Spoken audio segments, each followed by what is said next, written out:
Yes, there he is. He's big and famous, social media giant. He's got millions of supporters and followers and fans because he's doing great work, fighting for justice because justice matters. Look who it is. My older, balder brother, Papa Hamster, Glenn Kirschner. My brother in baldness. How are you, Pete? Happy holidays. I love the going live. I'm no monster like you are. I hope to be someday get hundreds of thousands of people watching my live things like a lot of people are because I love I like the funny insults. And some MAGA guy said some real shitty thing to me, but then he said I look like a baby hamster, and I genuinely laughed. I was like, it's not untrue though.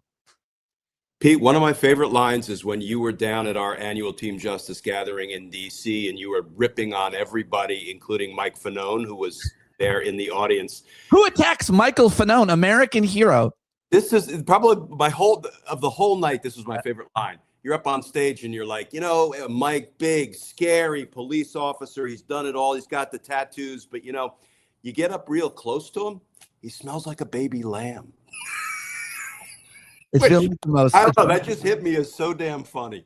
I think I made that up in the moment ish. Yeah, I think I did because I was just talking to him like right before you brought me up there at that amazing event that you host. And I think I thought of like what animal sounds the softest, most docile, most vulnerable, and I think that's what I came up with. I don't know if I could, even if I had time to think about it, if I could top it. Baby lamb seems the antithesis of what Michael Fanone is as well. Not the way you would think Mike would smell. Yeah. No, you'd think he'd smell like blood and gunpowder and nails and tattoo ink and anger, whatever that smells like. Righteous anger, I should say. How was your Christmas, New Year's week here? I call it Taint Week, the week between Christmas and New Year's where nothing happens. Are you getting a lot of wishes from your famous friends? Did Robert De Niro text you and say, Merry Christmas, have a justice year or whatever?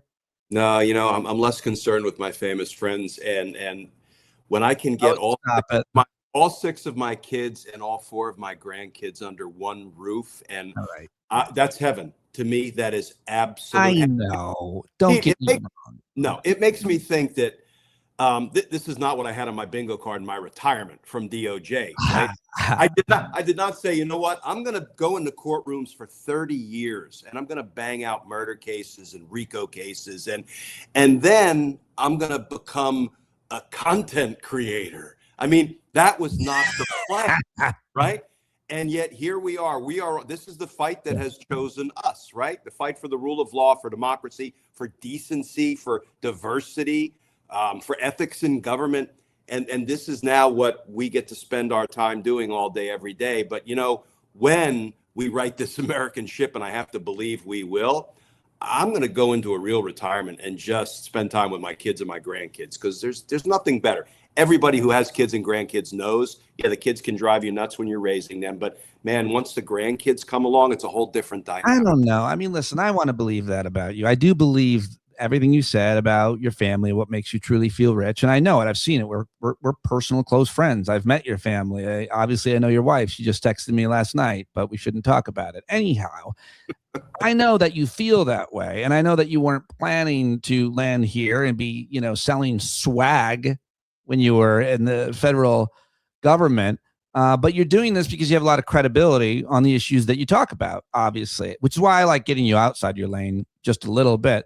All that being said, the fact that you have become this person who is a credible expert on the legal issues and matters that you worked on for 30 years and explaining them in a way that really works for us, a lot of celebrities have become big supporters. They want your approval. And all I'm asking is, have we heard from anybody during the holidays? You're going to give me some bullshit modesty again? It's not bullshit. Well, look. He's not going to tell us. No, I'm not going to tell you. But what I am going to tell you is I am as surprised as anybody that in this chapter 2, I would start getting these direct messages from people like, may he rest in peace, Rob Reiner. And who was the neurotic comic? Richard Lewis.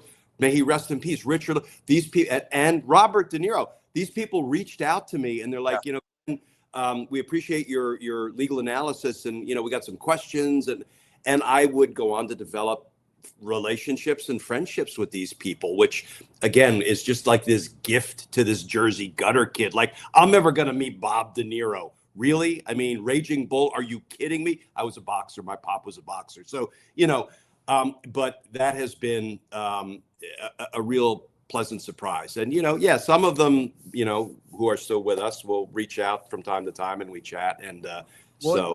Weren't you on? Didn't you do an event with Reiner and Fugelsang? Was that you? I was on stage I just actually hosted Fugelsang's DC book launch, which separation of church and hate. I'll tell you, and I'm not a book salesman, and I'm not getting a cut of the proceeds from John's book. But if you want to learn and you want to laugh on every damn page on a topic as deep and dense as the Bible and Jesus's actual teachings, as opposed to Paul's letters, which are not Jesus's word, and I don't want to launch into all that. That book is amazing. Oh yeah, I mean, John, I've known John my whole career, and John's good at everything he does, but the thing that he always needed to do was write that book that he wrote, and that's why it's become so popular and a New York Times bestseller. So congratulations to our friend John Fugelsang. But you were on stage with him and stage with Rob Reiner, and so I ended up traveling the country with Stephanie Miller's Sexy Liberal Tour, and that included John and lots of other great comics. So I would be on stage all the time. But the nice thing about it is I was part of the last block or act or segment or whatever you call it in Hollywood terms. You would know that. I don't know that stuff. And I would jump up on stage with another guest. So it was Rob Reiner one time. It was Mark Hamill. It was Ron Perlman. It was Jamie Raskin. It was Adam Schiff. So I would get to be on stage with these people talking about, the current state of the rule of law and how it's being, abused by Trump and his flunkies. But the thing that I loved about Rob Reiner, we got to meet his wife too. My wife and I, got to hang out with them. And the first thing Rob said when he and I walked on stage together to a wonderful audience out in California, he said, "I just want to go on record. I have more hair than Glenn Kirschner." And I'm like, so of course I said, "Yeah, it's go time, Daffodil. Let's go." That's not what I said. Instead, I just probably sat there looking wounded. I didn't have a snappy comeback, but recently, Pete, I wrote a piece, My Revenge on Rob Reiner. This was months before, obviously, he and his wife were taken by violent crime. And it was really more of a tribute and an homage to Rob, because I was an enormous fan of his work over the years. And I remember when I was sitting, I'm going to go stream of consciousness here for a minute. I was sitting in a federal court in Washington, D.C., covering the Oath Keepers trial for MSNBC. And the witness on the witness stand started reading text messages between two of the insurrectionists, two of the Oath Keepers. One was saying, "I'm on my way to attack the Capitol." I'm obviously paraphrasing exactly what he said. And the other one said, "Have fun storming the castle." And that's obviously a line from the iconic Princess Bride. Oh. So I run out into the hall and I'm messaging Rob. I'm like, "You're not going to believe this, but a line from your movie, The Princess Bride, just made a showing in the evidence in the Oath Keepers criminal trial, seditious conspiracy trial." And I think he was like equal parts amused and appalled, I think, because the insurrectionists are quoting Princess Bride as they're literally attacking American democracy. That's a really interesting story and a great story. And I'm so glad that you got to spend time with him and that he got to spend time with you. And that is the portion that concludes the portion of our conversation where I drill you on your celebrity friendships and relationships. Although we could keep going. I'm happy to, you say that you're going to someday retire when all this is done, but you can't even take a day off, as we just established. So you've been working through this holiday pretty much. You spent a couple days, with your family? Yeah, I probably lied a couple of minutes ago. I'm going to find it really hard to actually retire, which is different than actually finding more time to spend with my kids and my grandkids. But, listen, justice is not a destination, man. We still have people whose rights are not being honored. Indeed, worse than that, they're being trampled all over by this administration. So what do? Do you stop fighting at some point? I don't think so. I think you fight until your dying breath, and then And, you know, I was on last night with Harry Dunn and Jim Acosta, because we're going to have to plug our January 6th event, at which I hope you're going to attend, at the National Press Club in DC to commemorate the 5-year anniversary of the Capitol attack. And, you know, Harry just spit something out that I'd never heard before.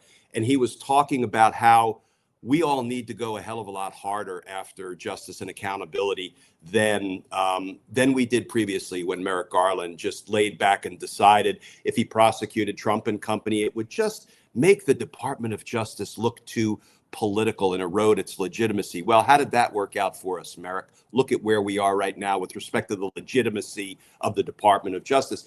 And Harry said, you know, what we need ruthless patriots. And I'm like, dude, I think you just coined that phrase, and I Googled it. It's not a thing, but literally we were on with Olivia Troy, and Olivia, as we were sitting there on air with Jim Acosta, purchased the URL. I don't know what those are. I can't even spell URL. Domain name, the domain. She got purchased those. She started making T-shirts, like literally while she's on air. And so Ruthless Patriots will be making an appearance at the National Press Club on January 6th, and I can't wait to be one of them. Oh, that's awesome. I love it. Ruthless patriots pursue justice that matters. I mean, I think that's the point is, what does it mean to be a ruthless patriot in the terms that I imagine that Harry and everybody's discussing? It's the idea of what's been missing in, I think, a lot of our lifetimes, for sure, because I would start with the Vietnam War, could talk about the Iraq War, the financial crisis, January 6th, Trump. What's been missing is accountability. And that's what was missing from the Biden administration's Department of Justice. They tried too little too late, I guess. Jack Smith's investigation, we could talk about it and rehash it. But it's about accountability. And you just have to wonder what that could ever look like. And you guys are going to draw that up. I think that you guys are going to be the architects of what accountability looks like, because there's a whole bunch of people in your lane, especially, that are going to be very influential in demanding congressional policymakers, with whom many of you have relationships with, do the right thing. Is that fair interpretation, that you're going to talk to your friend Eric Swalwell or any of the rest that you have a relationship with, that all these other kind of influential content creators, journalists, activists, you're going to say, you got to do this or else you're going to lose us too? We have to do it. And ruthless patriotism, in our view, means aggressively applying the rule of law without fear or favor, particularly without fear of losing a case in court. Applying the rule of law to the ruling class criminals, the people of power and influence and connections and wealth, often the white males. We have to apply the rule of law ruthlessly, but fairly and honestly and aggressively, because, Pete, this country has not had an appetite to hold the ruling class criminals accountable. And I am an equal opportunity. I wish I had a cute way to phrase this. Like, I call out people left, right, and center. I don't care, because what did we learn recently from some of the revelations in the Epstein files, Pete? We saw email traffic back in 2019 between and among federal prosecutors. And let me tell you, we choose our words very carefully, because we know the implications of calling somebody a criminal co-conspirator of Jeffrey Epstein and Ghislaine Maxwell. And in that email traffic, it said there are 10. We've identified 10 co-conspirators of Jeffrey Epstein. By choosing that language, what those prosecutors were saying is, we have evidence that these 10 people are criminally liable for the crimes of Epstein and Maxwell. That is what a co-conspirator is. If we're co-conspirators and I commit a crime and you don't do a single thing to help me commit it, but you're one of my co-conspirators, guess what? The law says you're equally guilty and you could be punished just as severely as I am punished. So when I saw 10 co-conspirators, Pete, that was in 2018, 2019, under the first Trump administration. None of them were pursued and held accountable. And what happened during the Biden years? None of them were pursued and held accountable. How is it, Pete? Federal prosecutors identified 10 of Maxwell and Epstein's criminal co-conspirators trafficking in sex trafficking young girls. and none of them have been held accountable. What does that tell us? Neither administration, the ruling class doesn't have an appetite to hold the ruling class criminals accountable. And that's got to effing change if we care at all about good government and if we care at all about the rights of victims. And ultimately, I believe, this is going to sound hyperbolic, if we care about keeping our republic. We've got to hold them accountable. Yeah, we have to hold them accountable for the crimes that they commit. You're calling them ruling class criminals, which I like, but it's white collar crime. And we can talk about the history of that and how it's been prosecuted or not been in this country, or how it works in other countries where there is arguably more justice and accountability. But also we have to have economic justice with those people too. I just had to throw that in. I mean, like the idea that there are billionaires that exist. I keep thinking about other species, Glenn, where a tree would be allowed to grow so much taller than the rest of the trees if they're all the same species, you know, or one squirrel gets all the nuts and the rest have to freeze and starve during winter. Come on now. Just one fat fucking dolphin swimming around, and he's the fattest dolphin. All the other dolphins, are like close to starving. The worst. I hate dolphins. No, you do? No, I don't hate dolphins. How can you hate a dolphin? I thought, I don't know why you would say such a thing. I was shocked by that. I'm glad you mentioned the Epstein files. I'm glad you mentioned the 10 co-conspirators, because I just watched your video over on YouTube and Substack, where if you're not following Glenn, you should be, obviously, but you probably are. And yeah, it was a great, very important video, and all the points you just made about the 10 co-conspirators. Where do we go from here on them? Aren't we going to find, I mean, what is your prediction? There's no way that now that we know this much that we're not going to learn much more. And furthermore, on the Epstein files, like how many more things, how many more files, is there any way to determine how much more is going to come out? And why on earth politically is the Department of Justice and the Trump administration choosing to drip it out this way? I don't know. Maybe they're hanging on for some miracle that it's not going to come out. I just don't get it. But what else is left? I think you're right. They're hanging on for that miracle. What they're doing is coming up with as many pretexts as they can to not fully disclose the Epstein files. And this is where I've got to beat up on my former friends in corporate media, legacy media, because when I saw DOJ, Pam Bondi's, the dirty DOJ leadership, I don't call them the dirty DOJ because there are 100,000 men and women who are career public servants who were there before Trump, and they're still there. Now, they've lost several thousand. They've either unlawfully terminated them, or people have self-selected and left because they can't be part of this dirty regime. So I don't call them the dirty DOJ because there are still 100,000 great public servants hunkering down and trying to do the people's work. But boy, do we have dirty DOJ leadership in Pam Bondi and Todd Blanche. They couldn't be dirtier. They couldn't have less loyalty to the rule of law or the Constitution. But when I saw them announce, and this blew my mind, we just found 1 million Epstein documents. And what did corporate media do? Look at the headlines. There were a couple that got it right, but most of them said DOJ just found 1 million documents. No, they didn't. Can you at least in the headline say DOJ claims they just found 1 million documents? Right. Where did they find them?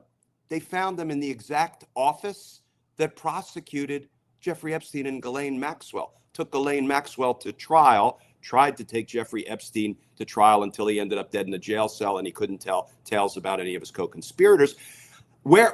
How is it that you just found 1 million Epstein documents? Did you not look in the part of the Department of Justice, the Southern District of New York U.S. Attorney's Office, that prosecuted the cases? Hold on. You don't think that they just found them? They've had them. Of they course just said they. Right? You don't think there's any truth to? I mean, there isn't any reporting. How do you prove that you just found something? But the reason for saying that is, and now we need more time with it. But the truth is, we've always had these files, and we're just trying to take more time, distract you with, I don't know, a war in Venezuela, maybe.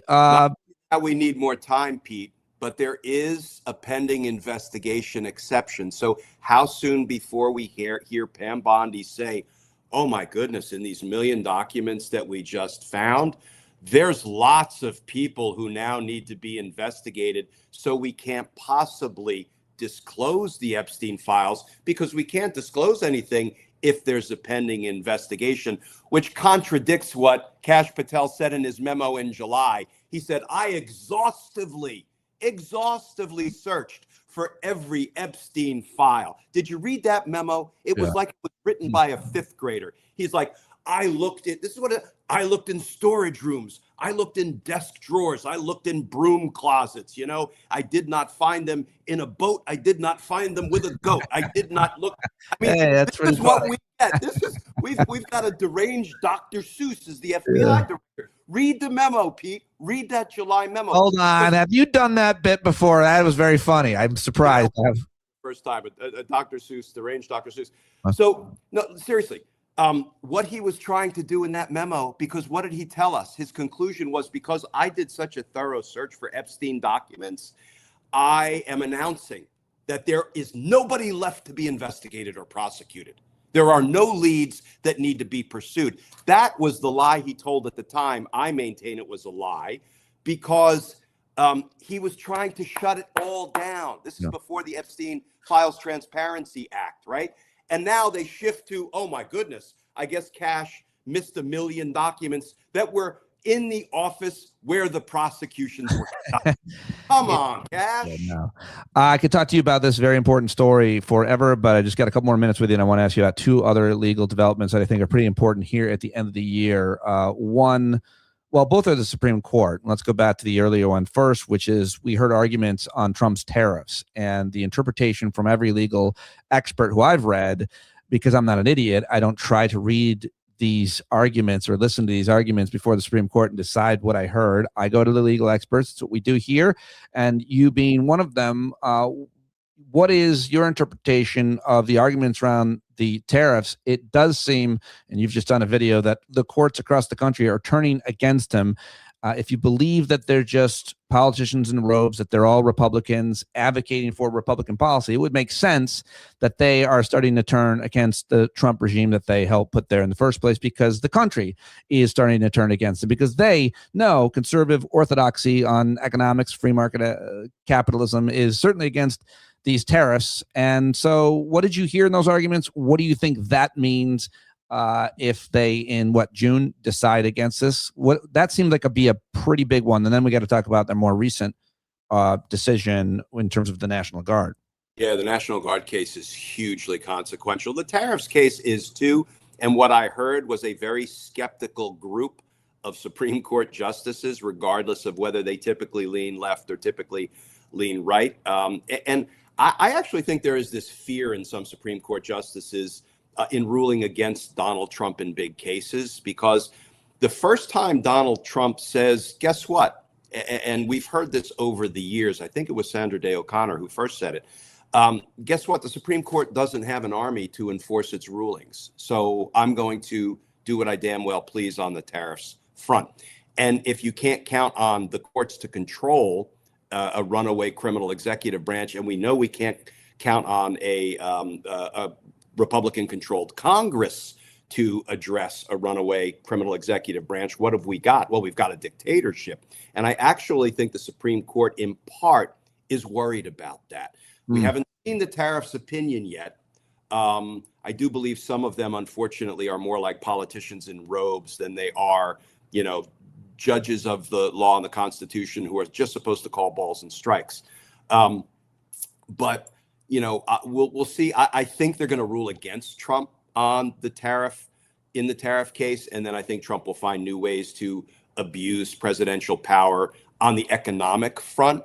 But yeah, what I'm really thrilled about is that we had 3 justices cross over on deploying the military to the streets of America, because that was a big ticket case that Yeah, go ahead. Here's the headline at The Economist. I go to The Economist, Glenn. The Supreme Court has taken the National Guard away from Donald Trump. His remaining options for sending in the troops are legally fraught. This is on the 23rd, so you might have missed it. The Supreme Court dealt the president a rare and consequential defeat, they say, when Americans had other things on their minds. In Trump v. Illinois, an emergency plea that had been pending since October, 6 justices ruled that Trump could not, the president could not, for now, deploy National Guard troops in Chicago to help federal officials manage protests against his immigration policy. I guess the only other detail I'd add that I heard is it doesn't necessarily apply to DC because the president has some jurisdiction in DC, which is why I think he tried it there first. But in terms of every other state sending in their or another state's National Guard on this issue, explain. So this is a hugely consequential ruling because I think Donald Trump believed he would receive little or no pushback from the Supreme Court when, he made clear his determination to militarize the streets of America, whether with federalized state National Guard troops or federal military members proper, the Army, the Air Force, the Navy, the Marine Corps. And so I think what his plan was, which feels kind of Project 2025-ish, and we need a Project 2026. We ain't waiting until 2029, but which felt kind of Project 2025-ish is, okay, I'm going to send military folks into the streets of American cities, and I'm going to create so much chaos, so much upheaval, and so I'm going to drive people out into the streets to protest what I'm doing, that I am then going to have to declare martial law, invoke the Insurrection Act, and postpone, in air quotes, because postpone means cancel, postpone the 2026 midterm elections, which would probably be the end of our democracy, short of an actual revolution. And now the Supreme Court, thank goodness, we had 3 justices cross over, Roberts, Amy Coney Barrett, and the beer guy, Brett Kavanaugh, cross over and say, no, neither the law nor the Constitution permits him to federalize state National Guard troops and send them into the streets unless, Pete, there's an insurrection or a rebellion which connotes a foreign country, not protesters against government overreach, which connotes a foreign country coming in and attacking the United States. And they also paid lip service. Now, this is the shadow docket, so it's not a full-blown final opinion yet, but it's an encouraging sign. They also said, and what he can't do with federalized state National Guard troops, he also can't do with federal military members proper. So it's such a big effing deal because it throws a huge hurdle in front of his efforts. And mind you, what the federal court judges said, including Trump-appointed judges, Judge Karen Immergut in the Portland National Guard case said Donald Trump's assertions in court are, quote, untethered to the facts. And Judge April Perry in the Chicago case said Donald Trump is pouring fuel on a fire he started. And that made its way up to the Supreme Court. And they said, you can't do it. That is huge. Huge, huge, huge. That is, I don't know if it's one of the biggest, most important, but it's got to be up there in terms of how this impacts the American public, especially people that live in cities that they have targeted this way. It would seem, we'll see if they follow the rule, right? I mean, I don't know. They're using federal troops. They've basically militarized police, ICE, and all these other federal agencies that are in cities all over the country. But that's not the National Guard. And I guess they've also given billions of dollars to fund those. So it's like, yes, they can't use the National Guard, but they've created so many new fat ICE agents. You know, you have to be able to run a mile and a half and do 15 push-ups to make it in. A mile and is there a time limit on the mile and a half? Can you do it in a week? There's a time limit. You got to do it in like 3 days, and they can't. And you got to do 50. Did you make up 15 push-ups? No, I think it's 15 push-ups. And I don't know, it's a mile and a half in some very reasonable, like 15 minutes or something. And it's really hurt recruitment, but still they've funded, Congress gave Department of Homeland Security, like it feels like enough money to create their own new army. Thus I'm not going to say not needing the National Guard, but I don't know. Yeah. And it does such disrespect to actual federal law enforcement officers and agents who care about the work and who are real protect and serve people. These are the people I serve with in DC. I don't think any of this is sustainable, Pete. You get a bunch of, fat high school graduates who want to get that sign-on bonus. It's not going to end well for anybody. No. Law enforcement agencies that are being degraded by that. So, none of this is sustainable in the long run. He's doing a lot of damage. He's instilling a lot of fear, but I still believe, Pete, it's all going to implode. It's going to come crashing down. I don't know if that means we get a President J.D. Vance to step into the last year or two of Trump's term. I don't know. Nobody knows. But given the way Trump is behaving, 160 posts hating everybody on Christmas Day and Christmas night, I don't think any of this is sustainable. I don't either. And by the way, Army Specialist Sarah Beckstrom was 20 years old when she was shot point blank by two National Guardsmen were shot, but everybody knows the story. But she died. Andrew Wolf was critically injured. But I put that on Donald Trump, Stephen Miller, and anybody that supported putting National Guardsmen in uniform, like sitting ducks on the street, to do nothing, to be humiliated. In my opinion, I said to them, I go, when I was in DC, I said, this is a humiliating assignment that you've agreed to take. And if you're just taking orders, I just want you to know it looks bad. You're not protecting people. And in the end, they put themselves in harm's way. Sitting ducks is the way I see it. But I had to ask you one more thing. I just remembered. They say the January 6th pipe bomb suspect, they caught him. And apparently the guy was an election denier. Mm-hmm. And I feel like no one's talking about that's not getting enough attention. Maybe that's just my algorithm. So I just want to ask you if you paid attention to that. I didn't see if you'd done a video on it. I missed it. I haven't. And it's not, I instantly read the arrest warrant, the affidavit, which set out the facts supporting probable cause that this is the guy who did it. And, it's an almost entirely circumstantial case. No identifying eyewitnesses, for example. But, there's some strong circumstantial data points there suggesting this is the guy who did it. He may be, sort of mentally unstable and not well. I did see the election denier part. I also saw reporting that he kind of had, hate for both parties. And but to your point, Pete, I don't know why corporate media refused. Has he not admitted? The suspect's name is Brian Cole. He's been charged? Has he not admitted to? When he was arrested and interrogated, I can't remember if he confessed. I don't recall seeing reporting on that, but I may have missed it. But it does seem like corporate media is equal parts irresponsible and fearful. And I'm sorry, I was a journalism major in college undergrad. I revere the study and the practice of journalism, but it seems like they are irresponsible. Maybe that's driven by their bottom line. And it seems like they are fearful that Donald Trump is going to come after them. So we're not hearing about things like, the assassination attempts and what was really behind those. And, even the Charlie Kirk shooting and now the pipe bomber thing. It all just kind of goes into a black hole, a black news hole. And I don't know why that is unless it's irresponsibility and fear.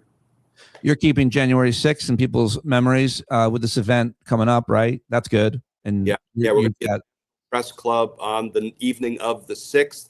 Jim Acosta put it together, and it's going to be, Harry Dunn and Mike Fanone and Adam Kinzinger and Miles Taylor, myself, Olivia Troy, and others to be named in later trades, I guess. But it's come together very quickly. And here's the thing I want to say about that, Pete. And I don't want to compare 9/11 to January 6th. They were both horrific. One was an attack on our democracy on our country from outside, and one was from inside, from a failed president who lost an election. But, we have annual commemorations of what happened on 9/11 as well. We should.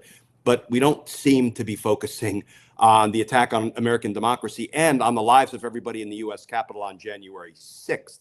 And it's a shame because I think Jim Acosta and Harry and some others were putting this event together, and people who could have been sponsors were running in the opposite direction because that's not what they want to be linked with. I want to be linked with commemorating the heroism of all of those law enforcement agents who protected the lives of Republicans and Democrats alike, and who protected American democracy in a very real sense on January 6th. So we have to keep pushing back against the lies, the propaganda, the whitewashing. It's not a day of love. It was a day of an attempted over. No, I think that's important. I think that's what you and all those guys, and I, to an extent, whenever I'm involved with anything, conversation around January 6th, are trying to do is to make sure that history is exactly as we fucking watched it. And I'll compare 9/11 to January 6th. And I was in New York City on 9/11, and I knew people who died 9/11, and I have some trauma around the after effects of it and so on. But I think the difference is a stranger attacking your loved one, or someone that you love attacking your loved one, a stranger molesting your child, or a priest or a coach or a teacher, someone you trust.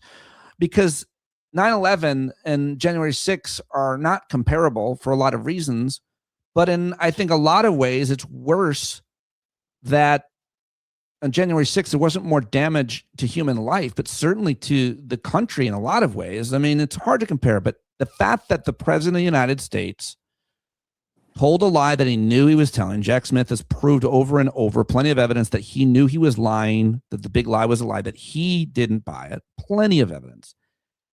He convinced millions of Americans still to this day of that lie. And that's, in a lot of ways, it's worse to be the attack coming from within. And we've always seen treason and espionage on ourselves as a pretty bad crime. This was the president of the United States led a campaign, a big lie. We've seen this in history, and we know what it caused. And I've always had compassion myself for people who believe the big lie, especially for those who acted on it and had their lives changed that day. So, listen, people are entitled to listen to and act based on what the president of the United States says. Yeah, yes. Now, fortunately, we can discern fact from fiction, right? Propaganda from truth. Some people can't. Maybe some people don't want to, even if they can. But when the president says to you point blank, your vote was stolen, your election was rigged, your favorite president is being wrongfully dragged out of the Oval Office. Go attack the Capitol. Stop the steal. Stop the certification. Red-blooded Americans, blue-blooded Americans say, yes, Mr. President.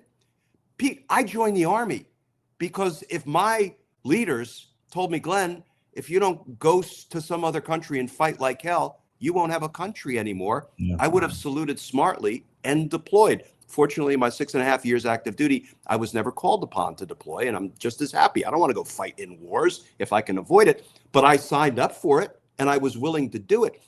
And some people, when they're told that by the president, of course they're going to accept it, whether critically or uncritically, and act on it. So, I hesitate before I say, well, I have, great sympathy or empathy for the people who attacked the Capitol.